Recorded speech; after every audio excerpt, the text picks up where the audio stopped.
আমার দুষ্টু মিষ্টি ভালোবাসার বন্ধুরা কেমন আছো সবাই? আশা করি অনেক অনেক ভালো আছো। আমি তোমাদের নীলু আপু চলে এসেছি নতুন গল্প নিয়ে। আজকের গল্পটি শুনলে তোমাদের দাঁড়িয়ে যাবে, তাই গল্পটি শোনার আগে অবশ্যই হেডফোন ব্যবহার করো। আমার বড় এক ভাই আর আমি যে ঘটনাটা বলতে যাচ্ছি তা আমার বড় ভাবিকে নিয়ে। বড় ভাই বিয়ে করে 2003 সালে, আর ভাইয়া বিয়ে করে। আমার ভাবির পরিবারের সবাই মিরপুরেতেই থাকে, আর বিয়ে দেওয়া হয় একই জেলাতে, মানে ঢাকাতে। আমি যখন ভাবির প্রতি দুর্বলতা অনুভব করি তখন তার বয়স 23 বছর। বিয়ের পর ভাবির হঠাৎ করে বেড়ে যায়, আর বেড়ে যাওয়ার কারণে ভাবিকে আগের চেয়ে আরও বেশি সুন্দর লাগত। ভাবি দেখতে যেমন সুন্দরী ছিল তেমনই তার গঠনটাও। ভাবির যে অংশটা আমার সবচেয়ে ভালো লাগত তা হলো তার দুটি, তবে তখন এসব নিয়ে কখনো ভাবিনি। তবে ভাবির যখন একটা ছেলের জন্ম হয় তখন আমি লুকিয়ে লুকিয়ে ভাবিকে দেখতাম যখন সে তার বাচ্চাকে খাওয়াতো। আমার খুব লোভ লাগত। ভাবতাম, ইস, আমিও যদি খেতে পারতাম। কিন্তু আমার স্বপ্নটা স্বপ্নেই রয়ে যায়। তবে আমি হাল ছাড়িনি, সুযোগের অপেক্ষায় ছিলাম, আর একদিন সেই সুযোগটা এসে গেল। দিনটি ছিল 2004 সালের এপ্রিল মাসের 21 তারিখ। হঠাৎ করে ভাবি বলল যে ভাবির নাকি খুব শরীর খারাপ, বুকে নাকি অনেক ব্যথা করছিল। দেরি না করে তাড়াতাড়ি আমি ডাক্তার সাথে করে নিয়ে যাই, কারণ বড় ভাই তখন বাড়িতে ছিল না, আর বড় ভাই ব্যবসার কারণে থাইল্যান্ডে গিয়েছিল। তো ডাক্তার গিয়ে ভাবিকে দেখে বলে দেরি না করে ভালো একজন হার্টের ডাক্তার দেখাতে। আমি ঘটনাটা বড় ভাইকে জানাই। বড় ভাই আমাকে বলল যে ভালো কোনো হসপিটালে নিয়ে যেতে। আমি তখন একটা প্রাইভেট কার করে মিরপুর থেকে ভাবিকে নিয়ে সোহরাওয়ার্দী হসপিটালের উদ্দেশ্যে রওনা হই। হসপিটালে পৌঁছাতে পৌঁছাতে আমাদের প্রায় কয়েক ঘন্টা লেগে যায়। আমি ভাবিকে নিয়ে আমার পরিচিত একজন হার্টের ডাক্তার দেখায়। ডাক্তার ভাবিকে দেখে কিছু টেস্ট দিল আর আমাকে কিছু ওষুধ নিয়ে আসতে বলল। আমি ভাবিকে টেস্টগুলো করিয়ে ওষুধ নিয়ে আসি। ডাক্তার ভাবিকে একটা স্যালাইন দিল, যা শেষ হতে প্রায় রাত 8টা বেজে যায়। স্যালাইন শেষে ভাবিকে কিছুটা ভালো মনে হলো। ডাক্তার ভাবিকে দেখে আরও কিছু ওষুধের নাম লিখে দেয়, আর একটা ব্যথা কমানোর মলম নিয়ে আসতে বলে। আর মলম দিয়ে বলে রাতে ভালো করে মালিশ করতে ব্যথা কমে যাবে। আর বলল পরদিন আবার নিয়ে যেতে টেস্ট রিপোর্টগুলো দেখে ফাইনাল প্রেসক্রিপশন দেবে। ডাক্তারের কথা শুনে আমি তো মনে মনে খুশি, কারণ আজ হয়তো সেই দিন যে দিনের অপেক্ষা আমি অনেক আগে থেকে করছি। আমি ভাবিকে আমার মনের কথা বুঝতে না দিয়ে জিজ্ঞেস করলাম, ভাবি এখন কি হবে, রাতে কোথায় থাকবো আমি? ভাবি অনেকভাবে বলল, এক কাজ করো, তুমি যেহেতু থাকতেই হবে, চলো কোনো হোটেলে গিয়ে উঠি, এই রাতটাই তো মাত্র, কোনো রকম কাটাতে পারলেই চলবে। আমার তো ভাবির কথা শুনে আকাশের চাঁদ পাওয়ার মতো অবস্থা। তাহলে বাসাতে আমি জানিয়ে দেই, কি বলো? ভাবি, হ্যাঁ তাই করো। আমি বাসাতে আর বড় ভাইকে ফোন করে সব জানাই। বড় ভাই থেকে যাওয়ার জন্য বলে। আমি ডাক্তারের দেয়া ওষুধগুলো আর মলমটা নিয়ে বাইরে থেকে খাওয়া দাওয়া সেরে ভালো দেখে একটা হোটেলে উঠি। হোটেলে ওঠার পর আমি ভাবিকে বলি, তুমি আগে ফ্রেশ হয়ে নাও, তারপর আমি তোমার মলম মালিশ করে দেব। ভাবি আমার কথা শুনে একটু লজ্জা পেল, আর বলল, তোমার মালিশ করতে হবে না, আমি নিজেই মালিশ করতে পারবো। এ কথা বলার সময় ভাবির মুখে মুচকি হাসি ছিল। আমি বললাম, তুমি আগে গিয়ে গোসল করে নাও, তারপর দেখা যাবে। ভাবি গোসল করার জন্য বাথরুমে চলে যায়। আমি ভাবতে থাকি কিভাবে শুরু করব। এইসব কথাগুলো ভাবছিলাম, আর তখনই ভাবি গোসল শেষে বাথরুম থেকে বের হলো। ভেজা ভাবিকে দারুণ লাগছিল। আমি এক দৃষ্টিতে তার দিকে হাঁ করে তাকিয়েছিলাম। সে আমার অবস্থা দেখে বলল, ভাবি, এভাবে হাঁ করে তাকিয়ে কি দেখতেছ? ভাবি, সত্যি কথা বলতে কি তোমাকে আজ অনেক সুন্দর লাগছে।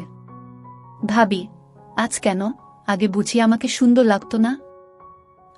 তা না, আজ একটু বেশি সুন্দর লাগছে তোমাকে। ভাবি, যাও, আর পাকামো করতে হবে না, গোসল করে নেও। ওহ তাই তো, আমি তো ভুলেই গিয়েছিলাম বলে তাড়াহুড়ো করে বাথরুমে ঢুকে গেলাম। গোসল শেষে হাফ প্যান্ট পরে যখন বের হলাম তখন ভাবি আমার দিকে তাকিয়ে মুচকি মুচকি হাসছিল। এখানে হাসার কি আছে? ভাবি, কি, আমি তো হাসিনি। আমি দেখছি। আচ্ছা, তোমার এখন কেমন লাগছে ভাবি? ভাবি, আগের চেয়ে একটু ভালো, তবে বুকের ব্যথাটা এখনো তেমন কমেনি। আমি, তুমি ওষুধগুলো খেয়ে শুয়ে পর, আমি তোমার শরীরে মালিশ করে দেব, দেখবে কমে যাবে। ভাবি, বললাম না আমি নিজেই মালিশ করতে পারবো, তোমাকে কষ্ট করতে হবে না, বলে ভাবি ওষুধগুলো খেল। আমি, তুমি পারবে না। কেউ কি নিজের শরীর মালিশ করতে পারে? অর্থা বাড়াবাড়ি না করে সুন্দর করে লক্ষ্মী মেয়ের মতো শুয়ে পড়ো। ভাবি আর কি করবে, আমার বায়নার কাছে হার মেনে শুয়ে পড়ল। আর বলল, অনেক তো মালিশ করার শখ, আজ দেখব কেমন মালিশ করো। আমি বললাম, ও মা, তুমি কাপড় পরে থাকলে মালিশ করব কিভাবে? ভাবি, আমি তোমার সামনে কাপড় খুলতে পারবো না। আমি আমি কি তোমার পর নাকি যে আমার সামনে লজ্জা পাচ্ছ? আর আমি তো তোমাকে সব কাপড় খুলতে বলছি না, শুধুমাত্র শাড়িটা। ভাবি, আচ্ছা বাবা, ঠিক আছে, আমি তো এক পলকে তাকিয়ে আছি। তখন আমি মলমটা নিয়ে মালিশ করা শুরু করলাম। ভাবি আমার হাতের পেয়ে চোখ বন্ধ করে ফেলে। আমি আস্তে আস্তে তার চারপাশে মালিশ করতে থাকি। আমি ভাবিকে জিজ্ঞাসা করলাম, ভাবি, এখন কেমন লাগছে তোমার? ভাবি, অনেক ভালো লাগছে। তুমি নিজেই করতে পড়তে এমন মালিশ? ভাবি, কখনো না। তাহলে তখন তো খুব বলছিলে তুমি নিজেই মালিশ করতে পারবে। ভাবি, এমনি বলেছিলাম। সত্যি কথা বলতে কি, তোমাকে বলতে আমার লজ্জা করছিল।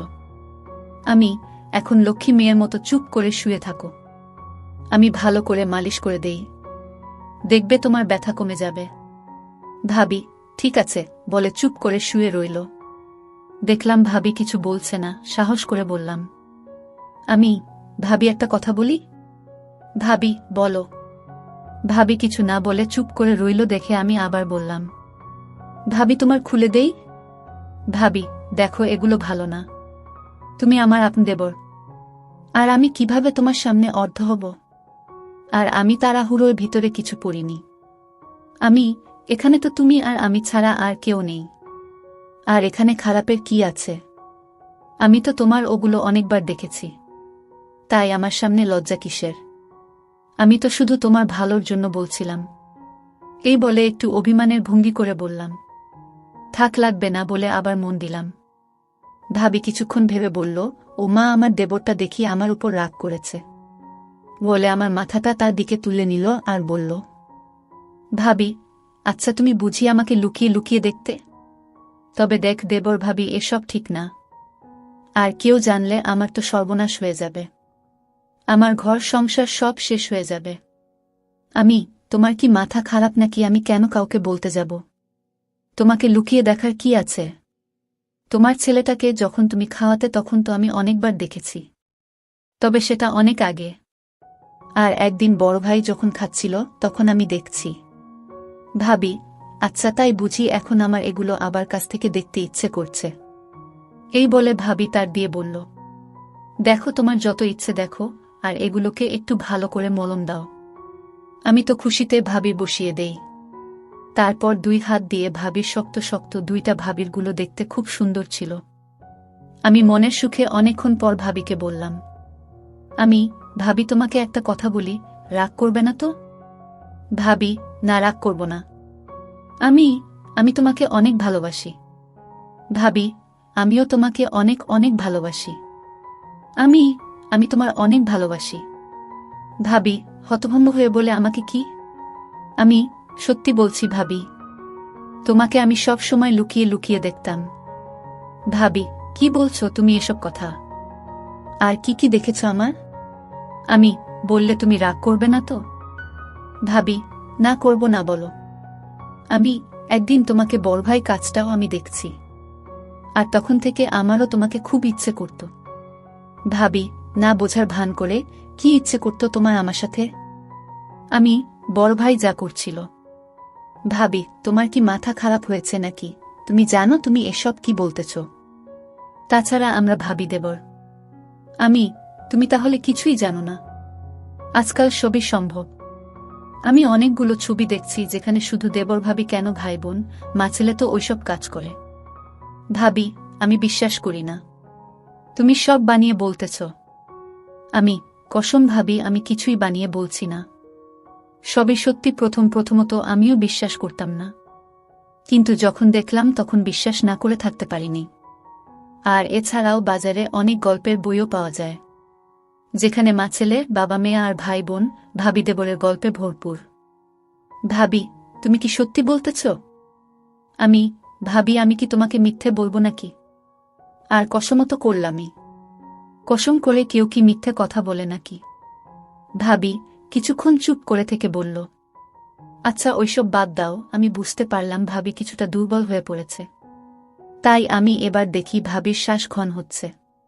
আমি একবার উপরে যাই, আবার নিচে নেমে আসি। কিছুক্ষণ পর ভাবি আবার জিজ্ঞেস করে, ভাবি আচ্ছা আমরা যা করছি তা কি ঠিক? আমি বেঠিকের কি আছে? আর আমরা দুইজন তো মানুষ। আর যদি চায় তাহলে সেখানে সমস্যা তো থাকার কথা নয়। আর তুমি কি জানো পৃথিবী শুরু হয়েছে পারিবারিক খেলা দিয়ে। আগে তো দেবর ভাবির ভাই বোনের বিয়ে বৈধ ছিল, আর তা হতো অনেক ধুমধাম করে। আর অনেক জায়গায় বাবার যদি কিছু হয় ছেলে তার মাকে বিয়ে করে। এরকম আরও অনেক কাহিনী আছে। ভাবি তাই নাকি? তুমি এত কিছু জানলে কি করে? আমি বই পড়ে। ভাবি তাই তো বলি, আমার প্রতি তোমার এত মনোযোগ কেন ছিল? আচ্ছা তুমি তাদের মতো আমার সাথে। আমি তুমি যদি মতো দাও তাহলে তোমাকে ভালো করে, আর এটা আমার অনেক দিনের আশা। একমাত্র তুমিই পারো আমার আশাটা পূরণ করতে। ভাবি ভাবি আমি আমি হ্যাঁ তুমি। ভাবি কিন্তু আমার খুব ভয় করছে যদি কেউ জেনে যায়। আমি তুমি আর আমি যদি কাউকে না বলি তাহলে কে জানবে? ভাবি তা ঠিক, তবে এটা করা কি ঠিক হবে? আমি ভাবি তুমি শুধু শুধু চিন্তা করছো। কিছুই হবে না, আর কেউ জানবেও না। আমরা তো আর সবার সামনে না। এসব কথা বলতে বলতে আমি ভাবির কাছে, তা ভাবি এতক্ষণ খেয়াল করেনি। পরদিন সকালে ফ্রেশ হয়ে হোটেল ছেড়ে দিয়ে আমরা নাস্তা করে হালকা মার্কেটিং করে সকাল 9টার দিকে আবার হসপিটালে যাই। ডাক্তার বলে চিন্তার কোনো কিছু নাই, রিপোর্ট নরমাল। তবে যে ওষুধগুলো দিয়েছি তা চালিয়ে যান, আর 1 মাস পর এসে আরেকবার চেক আপ করে নিবেন। আমরা ডাক্তার থেকে বিদায় নিয়ে বাসার দিকে রওনা দেই। আর ওই দিনের পর থেকে আমাদের প্রতিদিনই হয়ে থাকে। আবার কখনো ভাইয়া যদি দেশের বাহিরে যায় তখন আমাদের রাতেও হয়। আর এভাবেই আমাদের ভাবি দেবরের সম্পর্ক চলতে থাকে, যা আজ পর্যন্ত চলছে।